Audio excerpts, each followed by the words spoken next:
The environmental movement had begun to feel like a church where the priests had lost their faith, but didn't think that the people who turned up on Sunday were ready for the bad news. I really want to get from you the origins of this story, because it's a strange one. It's not one we see very often. Usually when people embed themselves in establishments like the BBC or the climate movement, they tend to stay there for many reasons, not least because, of course, leaving can make you somewhat of an apostate, which is, I suppose, the position you have now found yourself in many regards. Just chart that course for me. I think I realised pretty quickly that I wasn't interested in spending my life in BBC newsrooms, that I needed to find another way of telling stories and another context for that. I had been troubled from a fairly young age by where things seemed to be headed in our societies, including but not limited to the environmental side of that. And so that led me into environmentalism, which was already, by the time I was kind of getting involved in it in my 20s, narrowing towards a particular focus on climate. And I think there are some good reasons why that was preoccupying everyone so much. Fairly quickly, within a few years, I began to experience various tensions within that. And then I was quite lucky that I had found myself in an off and on kind of reading each other's blogs relationship with this guy called Paul Kingsnorth. I think I found my way to his blog because he wrote about Alan Garner. So that was actually our first meeting point, was through a shared love of the novels of Alan Garner. And then gradually it dawned on me that there were a whole set of other places where we were crossing paths. Paul, as many of you will know, had been quite a prominent environmental journalist in that era, and he was reaching a place of disillusionment both with his trade as a journalist and the capacity to do anything worthwhile in the world through that, and also in certain ways with the environmentalism that we were experiencing at that moment. And this is talking 2006, 7, 8. We're in the Al Gore inconvenient truth moment of the climate movement. And part of what Paul and I met around was a shared experience that some of the most prominent figures within the movement at that moment in time would stand up and give essentially the same speech they'd been giving 5 years earlier, which still said we've got 5 years to save the planet. And if you talked to them over a whiskey at the end of the night, you discovered that they were pessimistic to the point of despair. But the expression that I've used over the years is the environmental movement at the point where Paul and I met had begun to feel like a church where the priests had lost their faith, but didn't think that the people who turned up on Sunday were ready for the bad news.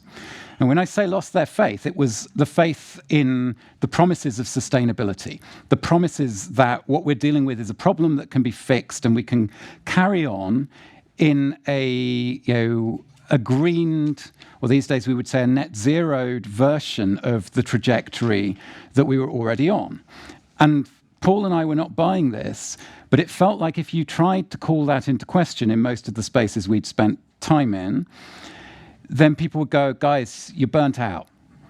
Take a break, go off, go and spend 3 months meditating in Thailand, and you'll either come back and be ready for another round, or it'll be time to move to Devon and retrain as an acupuncturist. And we had a feeling that this thing that we were trying to voice to each other mattered more than that we actually needed a space in which it was possible to speak our doubts, our fears, our darknesses, our uncertainties. And so we wrote a manifesto that came out of that, but also came out of a sense that the story of the mess we were in, that we had found ourselves telling within the environmental movement, was inadequate. It was essentially a story about bad luck with the atmospheric chemistry. It was a story about how terribly unlucky that 7 generations down the line we discover that the fossil fuels on which modern industrial societies were built are having all of these effects that we didn't know about. And I think what Paul and I were intuitively reaching towards already when we met and started writing together was that too much was missing from that story. That wasn't the nature of the trouble that our societies are in, that the trouble that we're in might have more to do with the stories we've been telling ourselves. The stories about the kind of creatures we are, the stories about the shape of history, the stories about our relationship with all of the rest of the living world of which we're a part. Even if the IPCC were to turn around tomorrow and say, guys, this is terribly embarrassing. Turns out we got our sums wrong. You can throw out as much CO2 as you want, which they're not going to do. But even if they did that, we wouldn't be back in Hans Rosling and Steven Pinker world, because we're in trouble for a whole bunch of other reasons that can easily get left out of the picture because of the understandable sense of urgency and even panic, which can be the result of encountering the unfolding realities of what's going on and what we fear when it comes to climate change. And so we were on this journey to go deeper into the cultural roots of the trouble that the world is in.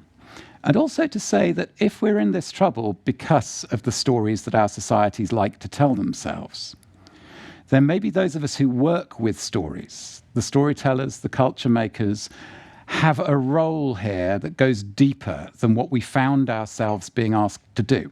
Because frankly, most projects in which artists and novelists and so on get invited into a room around climate change, what's really being asked for is that you help to deliver a message from the scientists or the campaigners or the policymakers to everybody else.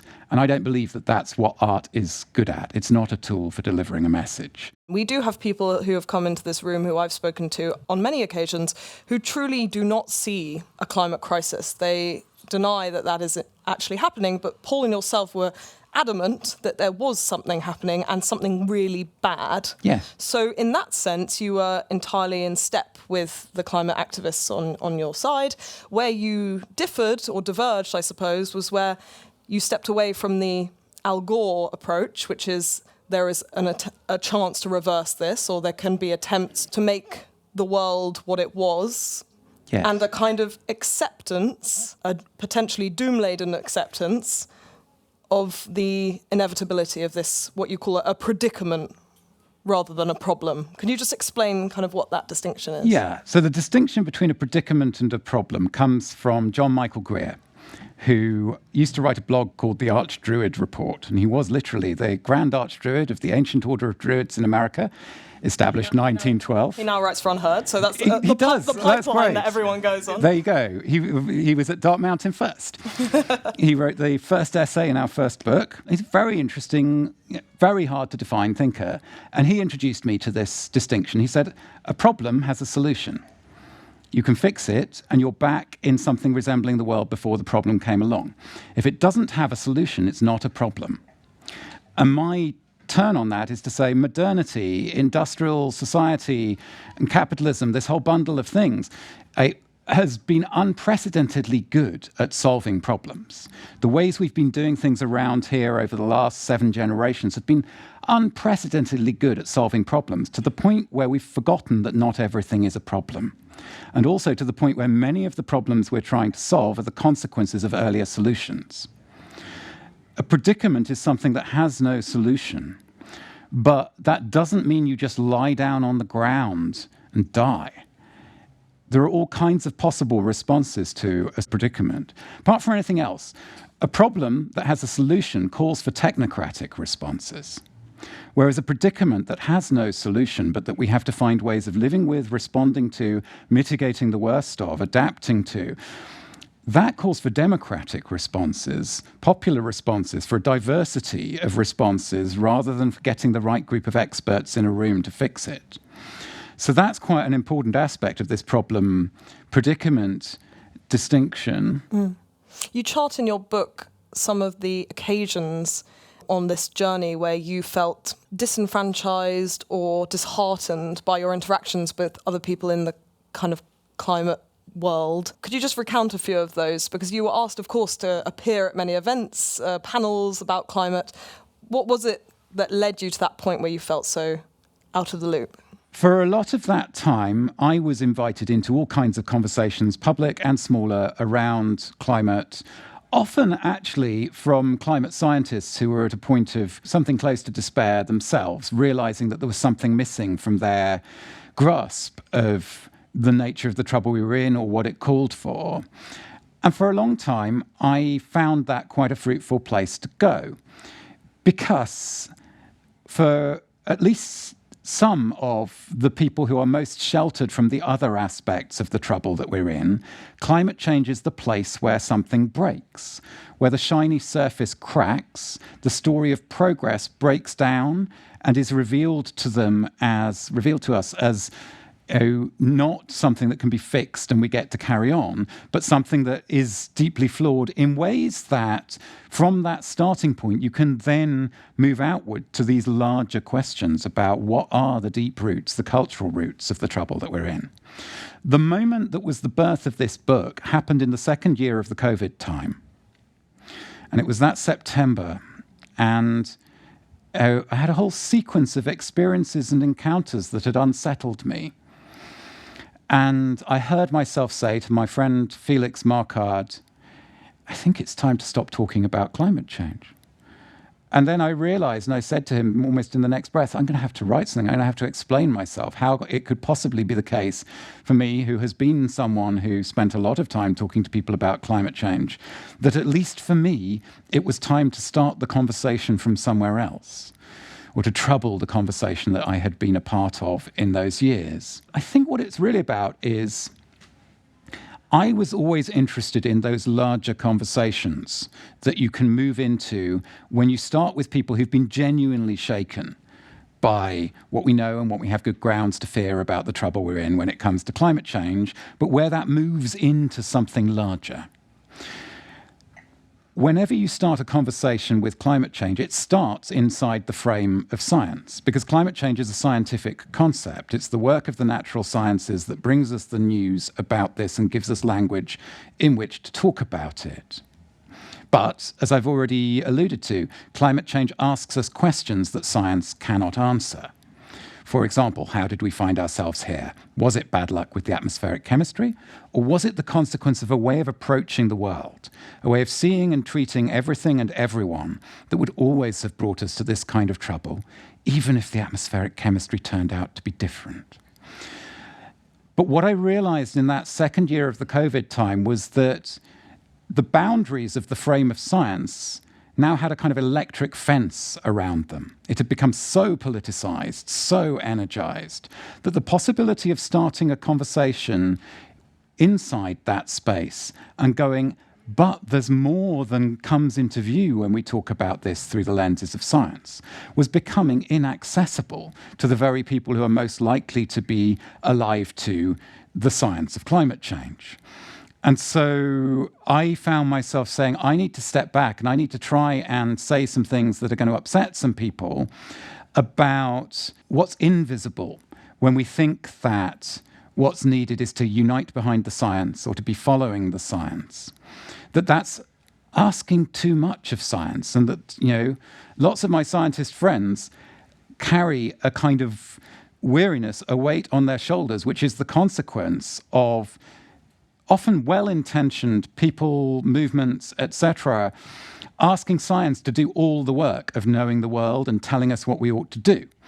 And so I say in the book, at a certain point, I realized that, how do you be a friend to science? If your friend is tripping on acid on the roof of a building and thinks they can fly, to be a friend to them is not to say, yeah, man, go for it. It's to put an arm around the shoulder and say, why don't we sit down over here and have a little chat? Now, actually, most of the working scientists I know tend to be relatively sane about the flying capacities of science.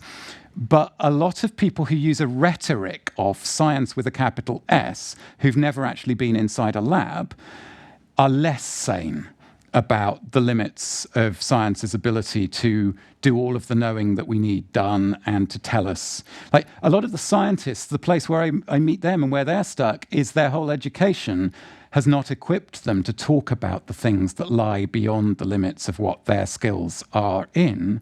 No one studies history and philosophy of science within their training in the natural sciences. That's incredibly rare.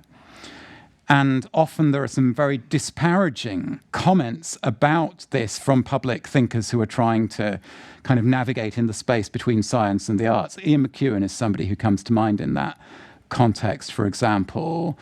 And it's not to endorse everything that comes out of the science studies world, but there is something about equipping people who have been trained and initiated into the natural sciences to develop some literacy and some vocabulary in the aspects of reality which their training does not allow them, does not equip them to pronounce on. That is sort of part of what I think is called for. This neatly draws us into the COVID era. Of course, that's when you had this kind of revelation, and it's no surprise because follow the science was the mantra of that time. You recount in the book one occasion where you saw, perhaps it was a blog post, in which an official was comparing climate deniers to COVID deniers, and you make the observation that, in fact, these two things being united by this kind of, quote, capital S scientist was a deeply unhelpful, unproductive way of looking at science overarchingly, but also just these two separate crises. Yes. Tell me more about that. I remember this distinctly in March 2020, so in the very early going of the COVID time, when those kind of messages were coming from lots of directions saying, look, the same people who have been questioning the science on climate change are now questioning the science on COVID. It was just a hang on a minute message from a climate scientist I knew saying, there is a difference between what we're able to say based on decades of work in climate science and what it's possible to say about a virus that was only detected a matter of weeks ago. And one of the things that the rhetoric of the science does is to collapse the distinction between early findings in a very new and very rapidly changing area and established findings in an area that's been built up over a long period of time. It collapses the complexity of the work of science into the simplicity of the authority of something called the science. I experienced all of this as an Englishman who has been living in Sweden for a long time. So I had a very particular experience of the pandemic, where the society I was living in was making different decisions to the society that I had spent most of my life in. And I'd been there long enough not to just feel the rapid alienation from it that some of my more recently arrived friends did. But I didn't have the deeply grounded confidence that Swedes have when everyone else is doing one thing and Sweden is doing another. It feels very natural to people who have been born and grown up in Sweden that's just how the world works. Swedish exceptionalism is not as loud as American exceptionalism, but it's granite solid, and I learned that during 2020. But I don't think that there are any easy lessons, any easy conclusions to be drawn from the Swedish experience, because for one thing, the demographic situation of Sweden is very particular. It's a very high number of single-person households, which is not necessarily a symptom of a healthy society. It has a very broadly affluent society with a lot of people living in large, spaced-out houses. It also has a welfare system that means that when people are ill, they don't think twice about taking time off work in a way that is not the case in the UK for a lot of people, and certainly in the US. So, it may well be that the Swedish response worked as well as it did because of different specific conditions in Sweden, rather than it being something that could have been copied and pasted. The story that you were telling yourself, how did that moment for you, that COVID era, change that story? It gave me pause. I noticed that two of the people who I had learnt most from about the history and philosophy of science, on the one hand, the Canadian broadcaster David Cayley, who had worked closely with Ivan Illich, who was a huge influence on me, and who did an extraordinary 24-part radio series of in-depth interviews with scientists and people in other disciplines, which the radio series was called How to Think About Science. The book that came out of it was called Ideas on the Nature of Science. So he, on the one hand, and my friend Per Johansson, who's a Swedish historian of ideas who had made a comparable radio series for P1, the Swedish equivalent of Radio 4, that was called Människan och Maskinen, and then a follow-on series called Kunskapens träd. So these were series about the history and philosophy of science for a national broadcaster. In both cases, when they began to ask questions about the responses to the pandemic, the fact that they had held that authority carried no weight. They became pariahs.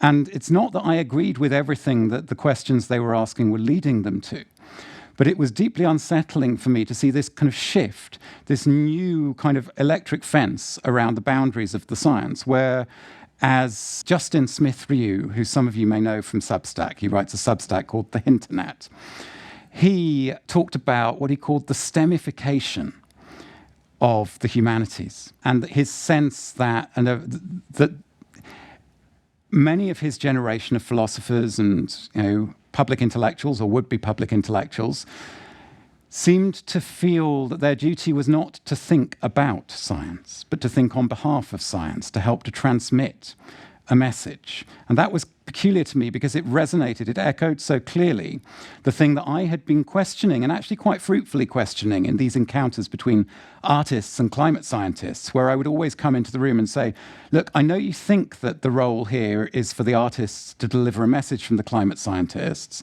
but I think that actually what's called for is something different, that it's by these strange encounters that we might begin to notice the things that you're struggling with because you can't see them or say them clearly from the vantage point of the work that you do as scientists.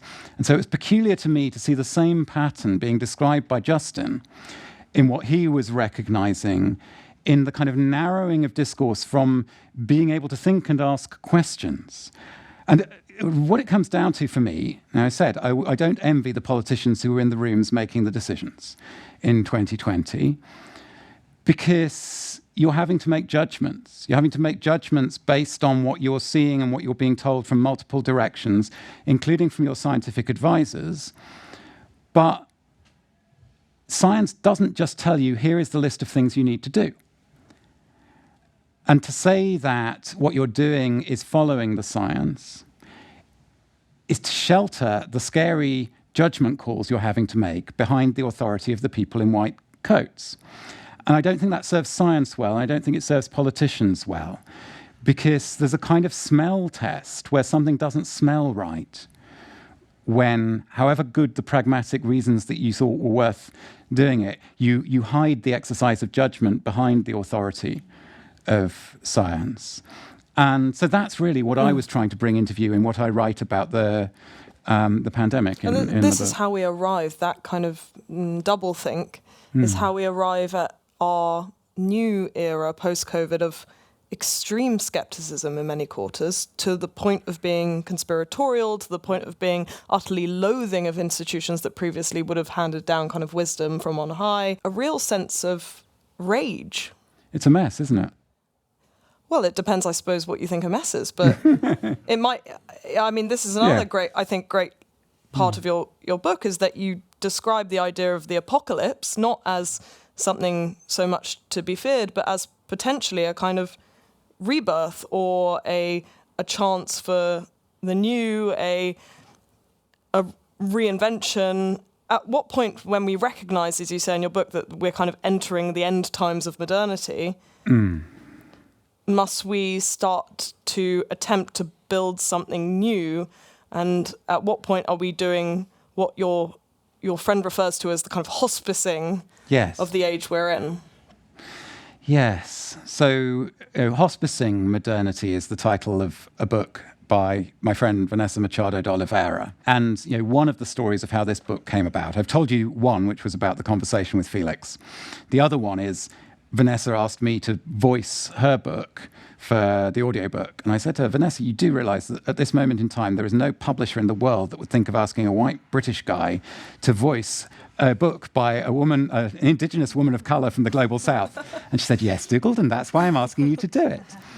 And so I spent 3 weeks every afternoon going to the little studio under the stairs in the barn at the back of our house and bringing every word of that book, which came from someone whose life has been so different to mine. You know, she was a 16-year-old single mother in Brazil who ended up as an education professor in Finland and Canada. And I'm, bringing all of that through me, and that's part of what triggered me writing this book, I think. She kind of cast a spell on me. But the idea of hospicing speaks to me because it's not about trying to burn anything down or to overthrow it or to save it or to pretend that it can be made sustainable.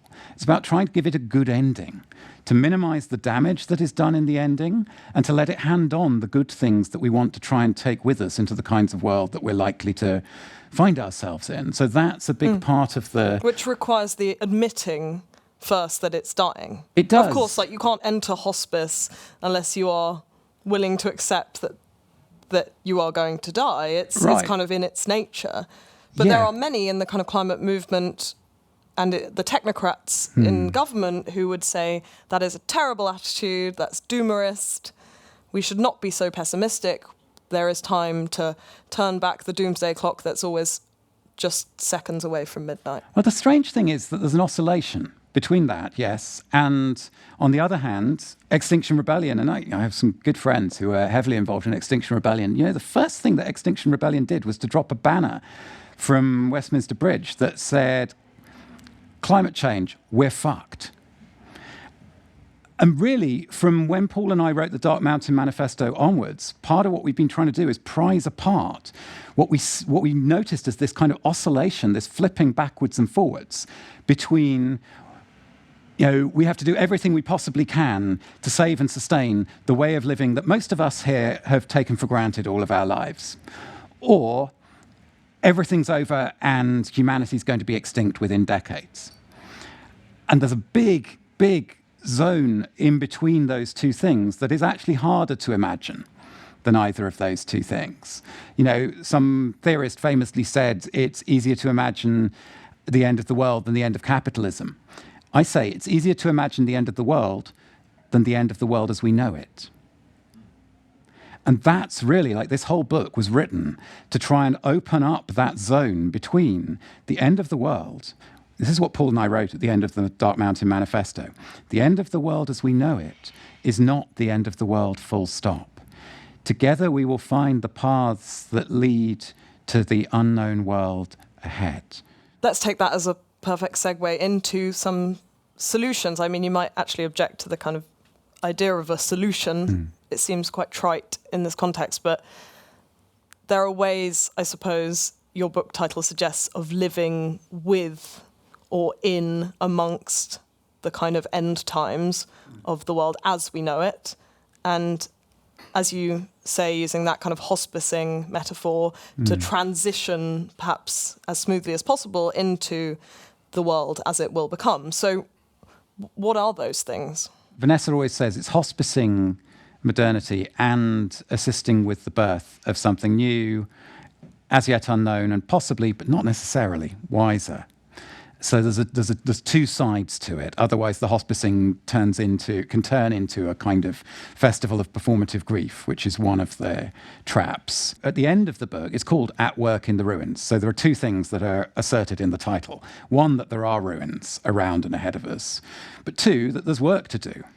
And at the end of the book, I say, what kinds of work are worth doing? And, sometimes when I give a talk about this kind of thing, someone says, so what are you saying we should do? And my answer is, there is no singular we that should do anything. Actually, that model of agency, that way of thinking about what's worth doing, that says we need to get the best minds in a room and come up with a plan, is part of the thing we're trying to hospice. But there are many kinds of work that are likely to make sense in a time of endings. And, I've had people who've written to me who've read the book and they've gone, look, I don't even believe that climate change is a real thing that's happening. But the way you describe the sense of the trouble we're in and the time of endings, all of that makes a lot of sense to me. And I feel glad to be able to write things that build bridges in that way. So the kinds of work at the end of the book, I have a sort of unfinished list where I go, all right, one kind of work that makes sense in a time of endings is to salvage the good things we have a chance of taking with us. because I might sound like I'm really down on modernity and the last 7 generations of Western society and its achievements and so on. No, I don't think that they are going to be made sustainable, and I think that they have had some hidden costs and shadow sides we've not been honest with ourselves about. But there are some extraordinary achievements that I think any sane person would want to do all they could to take with us into whatever world we and our children and their children find themselves in. Starting with the transformations in maternal and infant mortality that have been achieved over recent generations, most of which, thankfully, are not the result of high-tech medicine, but public health, which is really good because high-tech medicine is a bit of a house of cards. I mean, just from antibiotics alone, you have a lot of stuff that we could lose very easily. Whereas a lot of the achievements of public health are things that can be translated into very pragmatic things that can be adopted and adapted under quite harsh conditions and taken with us even into some of the darker scenarios of what the future might look like. So that's the first kind of work, is salvaging the good things we have a chance of taking with us. The second kind is being honest, mourning the good things that we wish we could take with us but that we're not going to get to take with us. And the work of mourning includes telling the stories, because those stories can come with us and they may end up being seeds in worlds that we can't imagine yet. The third kind of work, and this is where Ivan Illich helped me a lot, is to notice and name the things that were never as good as we told each other they were about the ways we've been doing things around here lately. All of the things that produce the epidemics of loneliness and mental ill health and the rest of it that are part of what life in this society around us today looks like. We get a chance in a time of endings to name that some of the things that we've put on a pedestal and said were our best achievements were actually deeply, darkly counterproductive, and that we can leave them behind. The fourth kind of work is what I call picking up the dropped threads, looking for the things from earlier in the story, the things that we've been told were old-fashioned, obsolete, inefficient, that might turn out to make all the difference in how we make lives work in the troubles around and ahead of us. So that's an unfinished list, a kind of back of an envelope map, by which, depending on your skills and experience, if your read on the signs of the times is even vaguely similar to mine, you can go looking for stuff that it might make sense for you to be doing. And the most interesting thing that happened after the book came out was that it got picked up in some strange places. For example, Richard Smith, the former editor of the British Medical Journal, wrote a lengthy review of the book in the BMJ, in the latter part of which he took that list of 4 tasks for a time of endings and applied it to the field of medicine and public health, based on his, 50 years in the heart of that world as someone who's always been a bit of a troublemaker, because the story of Richard Smith is in 1973, he saw Ivan Illich speak when he was a medical student at Edinburgh University. And this was when Illich was on the world tour that was kind of leading to the Medical Nemesis book. So that was what he was talking about, the counterproductivity of medical systems. And Richard saw Illich, was so convinced by it, it corresponded so much to what he was seeing on the wards as a medical student, that he dropped out of medical school. 3 days later, for want of anything else he saw himself as capable of doing, he dropped back in. But he never forgot that experience. And so then he found himself as editor of the BMJ at the heart of the medical establishment, but bringing trouble to the stories that the medical establishment often likes to tell about itself. So he was able to take the sort of 4 tasks for a time of endings from the end of my book and take it into a field that I know very little about, and use it to try and start a different set of conversations. And I've been seeing people do that in all sorts of fields. So that, I think, is part of my role, is just to both to bring some trouble, but also to bring some other images or other back-of-an-envelope maps that you can take and start a different conversation with that unsettles the things that everyone takes for granted within a field. What are some of those dropped threads, for example? What do you think, in your conception of the kind of last 500 years, are the things that have fallen out of fashion or favour, right, that would be a productive reintroduction? Wow. In this new era. How long have you got? Well, as long as you need. Yeah. I mean, so everything from, the dropped threads of the metaphysical to the dropped threads of practical skills of farming. I think about the philosopher John Moriarty, who was born in Ireland in 1938. He said, in the world that I grew up in, If one morning we had woken up and everybody over the age of 14 had vanished overnight, those of us who were left could have run the farms, we could have fed our communities, we could have looked after each other. And I went off and became a philosopher, and in the university world that I then spent my early adulthood in, the world I'd come from was considered to be a world of ignorance. So that's a really important part of this picture, is the description of where the knowledge lies within the world historically or within the world right now is very, very misleading when it comes to the kinds of skills that are going to be called for in the times ahead. A lot of the knowledge that we have, or people like us, have prided ourselves on, our distance from and our ignorance of, part of the reason why you feel that vibe of panic amongst the highly educated, insider climate folks is because until your belief in the logic of progress is shaken by an encounter with something like climate change, the fact that you are massively removed from anyone who's involved with soil and growing food was a sense of pride. And suddenly it becomes a source of fear. How are we going to feed ourselves? I've no idea. I don't know anyone who knows anything about that. And the picture that we generally have, the picture that decision makers generally have about how the world feeds itself today is massively distorted, because most of the research on food and agriculture focuses on the part of it that benefits the handful of global corporations that profit from the about 30% of the food that feeds the world today that comes through the industrial food chain, whilst 2 billion people in the world today are still part of peasant farming households. Now, it's going to be the kind of knowledge that is contained within those households that we're going to, more of us, need to get back involved with. And I don't think that's any bad thing. I have a friend who's a Swedish Green Party MEP who has kind of read this book and been a bit sort of had his head turned around by it. And he came and hung out in our shoe shop when he was on the election campaign in the spring. And he said to me, so what do you want me to do if I go back to Brussels?